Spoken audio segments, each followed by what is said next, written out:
안녕하세요. 오늘은 역대하 7장 하나님의 응답입니다. 두 장면이 나와 있죠. 첫 번째 장면은 불의 응답, 두 번째 장면은 다시 나타난 하나님, 이렇게 두 장면으로 나누어 살펴볼 수 있습니다. 첫 장면부터 봅시다. 그 위대한 하루가 계속 이어지고 있습니다. 5장, 6장, 7장까지 이제 하루에 벌어진 일들이 계속 이어지고 있죠. 다시 기억을 더듬어 보세요. 언약궤가 성전으로 들어갑니다. 성전에 언약궤를 두고 나올 때 백성들이 찬양을 드리죠. 그때 하나님의 영광이 성전 가득 임했습니다. 그리고 나서 솔로몬이 서서 백성들을 축복하고 그리고 하나님께 기도를 드립니다. 무릎을 꿇고 손을 들고 하나님께 이런 기도를 드렸어요. 그 기도의 내용이 어제 살펴봤고요.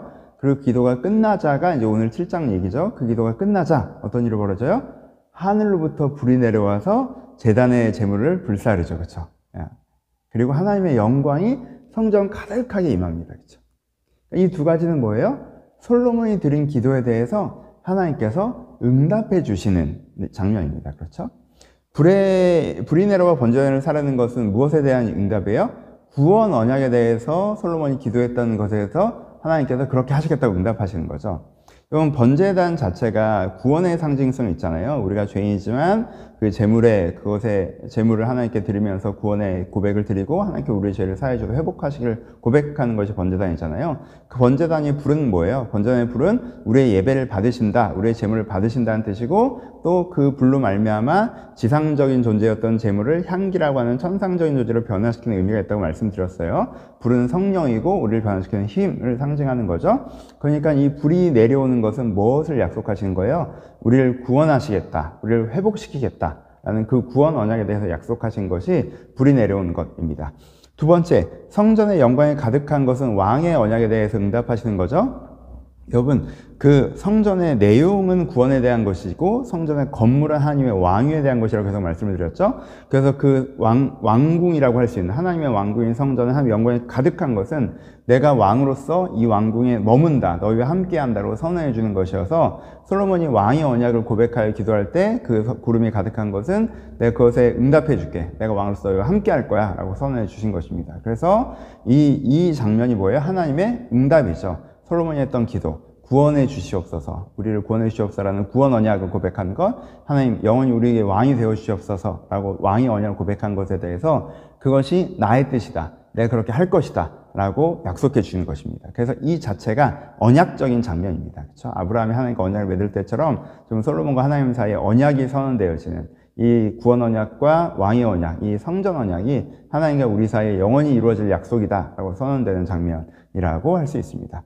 그리고 이제 그 날이 계속 이어지죠. 사람들이 불의 임재를 보고는 또 감동해서 찬양을 드리고 제사를 드리고 기뻐하고, 그러면서 이것을 이제 7일 동안 이렇게 하나님을 기뻐하는 은혜의 시간이 지나죠. 그래서 이 모든 시간들이 어떤 시간이었다고 말해주고 있어요. 이 모든 백성들이 그 은혜로 기뻐하고 즐거워했던 시간이었다라고 말해주고 있습니다. 그래서 이 기쁨의 하루가 이렇게 끝나는 것으로 나와 있습니다. 두 번째 장면으로 가죠. 두 번째 장면은 뭐예요? 하나님께서 솔로몬에게 다시 나타나시는 것이죠. 그래서 솔로몬에게 두 가지 이야기를 해주십니다.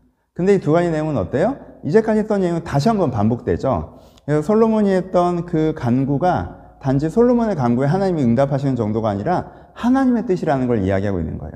여러분 보시면요, 그래서요, 솔로몬의 기도에서부터 왕의 언약과 구원의 언약을 고백하고 간구하죠. 그럼 거기에 대해서 하나님께서 응답하시면서 왕의 언약과 구원 언약을 확증하시죠.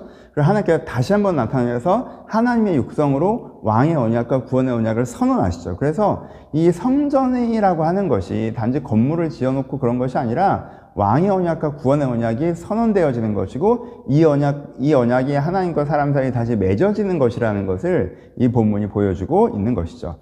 구원의 언약을 반복하십니다. 좀 자세히 살펴봐야죠. 구원의 언약을 반복하시죠. 그들이 잘못하면 심판받을 거예요. 근데 그 심판받은 자리에서 체념하거나 원망하지 않고 회개하면 그 악한 길에서 떠나 스스로 겸비하고 기도하여 하나님의 얼굴을 구하면, 이게 전제죠. 그들이 회개하는 거예요. 그 악한 길에서 떠나고 스스로 겸비하고 기도하면서 하나님의 얼굴을 구하면 하나님께 어떻게 하시겠다고 약속하셨어요?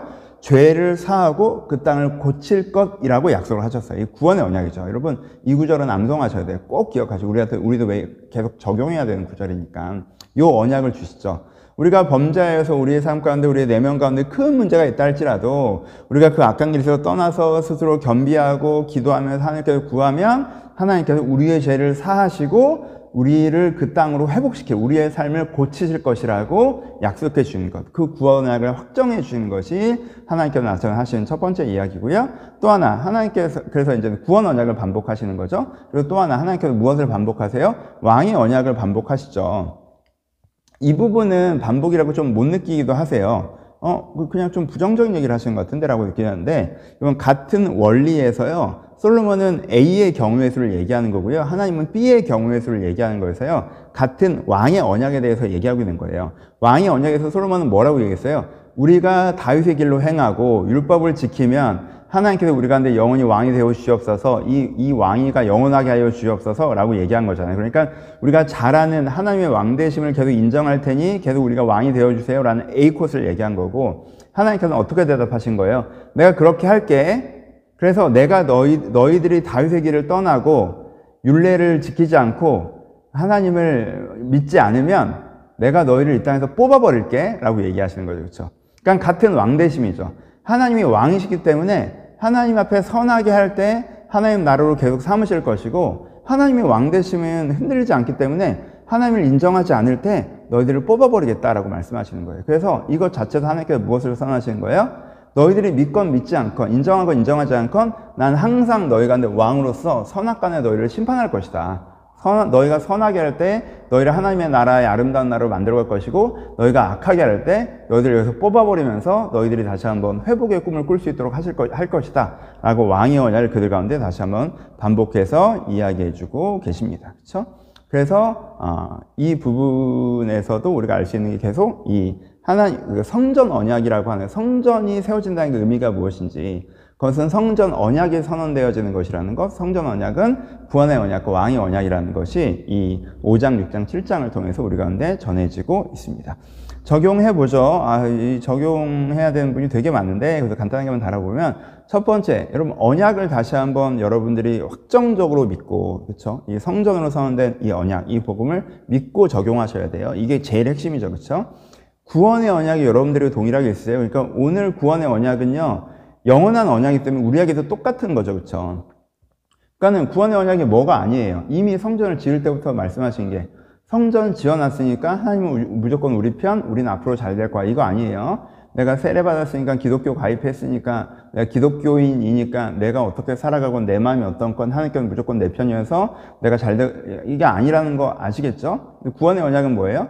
구원의 언약은 나라는 사람이랑 상관없이 내가 살아가는 길에 내가 잘 될 거야. 왜? 난 하나님의 소속이거든. 이게 아니라는 거예요. 구원의 언약은 뭐예요? 내가 잘못하면 내가 잘못된 결과에 떨어질 텐데, 그때서라도 내가 악한 길에서 떠나고 겸비하고 기도하고 하나님의 얼굴을 찾으면 하나님께서는 거기서부터도 무조건 우리를 회복하신다. 우리의 죄를 사하시고 우리를 고치신다 라는 게 구원 언약이에요. 그러니까 여러분, 어디에 떨어져 계시건 포기하고 자책하고 원망하고 실망하지 마세요. 그건 우리의 자리가 아니에요. 그런 감정선을 지나서 우리가 어떻게 해야 돼요? 우리가 거기서 회개하시면서 다시 소망을 품으셔야 돼요. 왜요? 우리가 온전한 회개를 할 때 하나님께는 분명히 우리를 회복하실 거니까. 구원의 언약이 있어요. 나라는 사람은 아름다운 사람을 만드실 거고요, 내 삶을 고치실 거예요. 그렇죠? 내 죄를 사하시고 이 땅을 고치실 거란 말이에요. 여러분, 구원 언약을 그대로 묵상하셨으면 좋겠고요. 왕의 언약을 묵상하셔야 됩니다. 하나님께서 왕이세요. 하나님의 왕되심은 우리 가운데 이루어질 거예요. 내가 그 왕되심을 기뻐하면 주님의 왕되심, 그 선하심과 인자하심, 주님의 뜻이 무엇이고 그 선한 길로 우리를 인도하시고 그 길을 갈 때 우리를 보호하실 거예요. 이 개인적인 뿐만 아니라 나만 아니라 우리를 사용하셔서 그러한 하나님의 왕되심을 따르는 사람들을 통해서 하나님의 나라를 세워가실 거예요. 그렇죠? 우리가 이것을 믿어야 된다는 거죠. 그렇죠?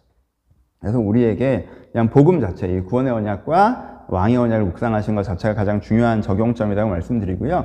여기에 분명히 또 하나 들어간 게 뭐예요? 아까도 계속 반복해서 말씀드렸지만, 이 성전을 세운 것을 계속 전제적으로 우리가 설명하는 게, 믿지 않으면, 그렇죠? 성전 지어놨다고 해서 뭐가 되는 거 아니야, 알지? 이 건물 자체 어떤 신비한 능력이 있어서 너희들을 무조건 지켜준 게 아니야, 알지? 내 중심이 중요하다는 거죠. 내가 믿지 않으면, 내가 하나님의 그 선하심과 왕되심을 믿지 않고 내 멋대로 하면 내 인생에 그런 결과들이 올 수 있다는 것까지도 언약 속에 들어 있습니다. 우리가 이것들을 묵상하셨으면 좋겠고요.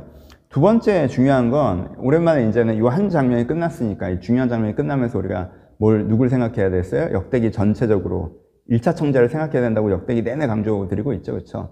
1차 청자. 누구? 수룹바벨 성전도 세웠지만 별다른 일이 일어나지 않아서 내면적으로 의기소침해져 있는 그 사람들에게 전해지는 거 역대기라고 말씀을 했죠. 그렇죠? 그 사람들의 정서가 뭐예요? 유다가 멸망한 것, 성전이 무너진 것을 하나님의 실패로 받아들이고, 그렇죠? 또 하나는 포로로 끌려온 것. 그래서 지금도 페르시아의 변방에 그냥 자치구 정도로 살고 있는 것이 우리가 어떻게 해결할 수 없는 최종적인 현재로 받아들이는 거. 그렇죠? 희망 없는, 소망 없는 현재로 받아들이는 것. 이게 역대기 시대의 사람들이 잘못 가질 수 있는 정서라고 말씀드렸던 거죠. 그렇죠? 그래서 그냥 우리의 신전은 무너졌잖아. 바벨론에 더 커다란 신전이 있잖아. 그럼 이게 세고 이게 약한 거 아니야? 우리가 성전을 회복하면 뭐가 될 거라고 와서 성전 지었는데 별다른 게 없잖아. 우리는 그냥 조그만한 자치구잖아. 그럼 아무것도 없는 거 아닌가? 이런 게 있을 수 있다는 거죠. 거기에 대해서 지금 하나님께서 어떤 면에서 이 본문은요, 역대기 시대 그 사람들 놓고 딱 얘기하는 것처럼 우리 가운데 들려지죠. 그렇죠? 뭐라고 얘기하세요? 뭐라고 얘기하세요? 성전이 무너진 건 하나님의 실패가 아니야. 오히려 하나님의 왕대심에 선언되어진 거지. 왜? 하나님께서는 성전을 지은 날부터 그 얘기를 하셨어. 이 성전이 성전다움을 잃어버리면 내가 그것을 무너뜨리고 세상 사람들에게 조롱거리로 만들 것이다 라고 말씀하셨어. 그러니까 그것이 이루어진 거야. 성전이 무너진 건 하나님의 왕대심이 이루어진 거야. 그들이 하나님을 온전히 섬기지 못했기 때문에 그래? 그러면 내가 그것을 무너뜨리겠어. 애초에 솔로몬에게 얘기했던 것처럼 이렇게 된 거야 라고 얘기하시죠. 또 무슨 얘기를 하세요? 우리가 악한 길에서 떠나 스스로 겸비하면 하나님께서 분명히 고치신다고 하셨지. 성전을 지을 때부터 너희가 제대로 믿지 못하면 망할 것이지만 거기서도 성전을 바라보고 기도하면 내가 무조건 회복할 것이라고 약속하셨지. 그것이 우리 가운데도 적용돼. 우리가 지금 여기서 의기소침해 있고 체념하고 하는 것이 아니라 우리가 겸비하고 기도하고 주님의 얼굴을 구하면 여기서부터 회복시키실 거야 라고 이제 얘기하고 있는 거죠. 그래서 이 1차 청자 역대기 시대의 사람들에게는 이 메시지가 정말 클라이막스처럼 지금 나에게 하시는 말씀처럼 들리셨을 것이라고 생각합니다. 그래서 여기서도 적용점까지 가면 복음으로 나를 해석하셔야 돼요. 내가 세상적인 관점으로 이 역대기에 왜곡된 사람들이 하고 있는 생각처럼 하나님이 계시면 세상이 왜 이 모양이야? 이런 식으로 생각하고 나는 이렇게 돼버렸구나. 어떻게 할 수 없지? 라고 체념하고 이게 왜곡된 생각을 갖고 있을 수 있는 역대기 시대에 왜곡된 생각을 갖고 있는 사람들의 패턴이잖아요. 그게 아니라 세상의 한심함을 보면서 하나님께서 하나님을 떠나면 세상은 비참해진다고 하시더니 정말 하나님을 떠난 세상이 이렇게 되는구나. 안타깝다 라고 생각하셔야 되고 그리고 내가 여기 체념하고 초라하다가 아니라 내가 여기서부터 겸비하고 기도하고 주님의 얼굴을 바라면 나를 회복시킬 것이고 나와 함께 우리를 회복시킬 것이고 세상을 또 아름답게 해나가실 것이다 라는 관점이 필요하다는 거죠. 복음으로 나를 해석하셔야 돼요. 이 세상적인 기준, 상황적으로 나를 해석하지 마시고 이것이 역대기 시대의 1차 청자들에게 이것이 어떻게 들릴지를 생각하면서 우리 가운데 적용해 봐야 되는 부분이겠죠. 그리고 세 번째 하나 더 이야기하는 것은 5, 6, 7장인데 5, 6, 7장을 좀 적용 큐티적으로 말씀드리면 이날이 너무 아름답지 않아요? 이날이 너무 좋았겠다 이렇게 생각되잖아요. 이게 감동이 좀 느껴지셨어요? 제가 그걸 좀 전달하고 싶었는데 그게 느껴지셨다면 우리가 그것을 어떻게 적용해 볼 수 있어요? 내가 가장 소망하는 건 사실 이것이지 라는 거. 내가 돈 많아지는 거, 성공하는 거, 권력, 명예 이런 게 내 소망이 아니라 우리가 함께 주를 기뻐하고 주님께서 우리 가운데 임재하시고 그 은혜를 우리 같이 즐거워하고 사실 이게 인생의 클라이막스 아니고 우리가 느낄 수 있는 정점 아닌가? 내가 사실 소망하는 게 은혜를 소망하고 하나님을 소망하면서 사는구나. 하나님께서 우리를 기뻐하시고 우리가 주님을 기뻐하는 그게 우리 가운데 정말 소망하는 것이지 라고 하는 게 세 번째로 우리 가운데 적용해 볼 수 있는 것이라고 생각해요. 역대기 시대 유대인들도 그렇게 했어야 된다고 생각합니다. 그래 우리가 건물이 크고 화려한 게 핵심이 아니잖아. 여기서 이 사람들이 기뻐했던 건 건물의 크기를 기뻐했던 게 아니잖아. 온전한 고백을 드리고 하나님께서 임재하시고 그것이 이들 간의 기쁨이었던 거잖아. 우리가 그 기쁨을 회복하자. 우리 인생의 목표가 무엇인지 소망이 무엇인지 회복하자. 그것을 바라보며 가면 되는 것인지 왜 우리가 성전 사이즈를 기준으로 정치적인 걸 기준으로 경제적인 걸 기준으로 이런 걸 기준으로 우리를 판단했을까라는 것도 연결해 볼 수 있겠죠. 그래서 이번과 연결해서 은혜의 날, 기쁨의 날이 우리 가운데 인생의 목표점이라는 것도 신앙인의 가장 큰 목표점이라는 것도 생각해 보셨으면 좋겠고요. 마지막으로 두 가지. 그 얘기는 중간중간 계속 드렸죠. 이 이스라엘 사람들이 결국 예루살렘 멸망했던 이유가 성전이라는 건물이 있으니 우리는 안 망한다. 다윗의 왕가는 영원하신다라고 언약 약속 주셨으니까 우리는 안 망한다라고 이 복음을 말씀을 기계적으로 해석하고 문장으로만 해석한 거죠. 그렇죠? 그렇지 않다는 거. 우리가 기독교이니까 나의 구원은 포기, 이런 교리적인 얘기를 하는 게 아니에요. 하나님께서 우리 중심을 보이시잖아요. 그러니까 내가 원하는 소망, 희망, 이걸 그냥 하나님이 도와주시는 이런 금송한 신앙으로 빠지셔는 안 된다. 성전은 애초부터 그게 아니라고 하나님께서 되게 강조하셨다. 사람들이 그렇게 생각할까봐. 그래서 여러분들이 성전을 세워놓고 금송한 신앙으로 만든 일이 되지 않겠다라는 것도 적용해 보셔야 되는 부분이고, 이 부분 너무너무 중요한 장이에요. 사실은 이렇게 마무리하죠.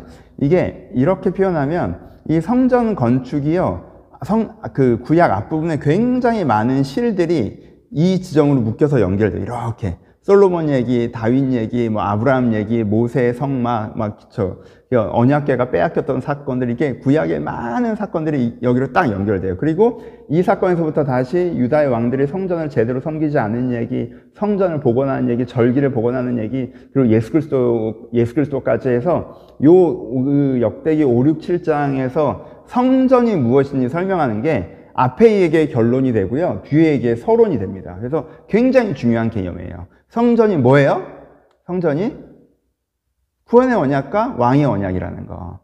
이게 성전 언약이라는 거. 이것들 여러분들 꼭 기억하셔서 이 많은 이야기들의 결론이고 많은 이야기들의 전제이니까 이것을 기억하고 성경 앞뒤를 바라보시면 성경에 막혀있고 오해됐던 부분들이 많이 풀려진다. 그것도 다시 한번 말씀을 드립니다. 오늘 굉장히 중요한 5, 6, 7장 함께 하셨습니다. 이 두 언약, 우리가 이미 듣고 있는 복음이 여러분 마음에 다시 한번 기억되는 시간이었으면 좋겠습니다. 감사합니다.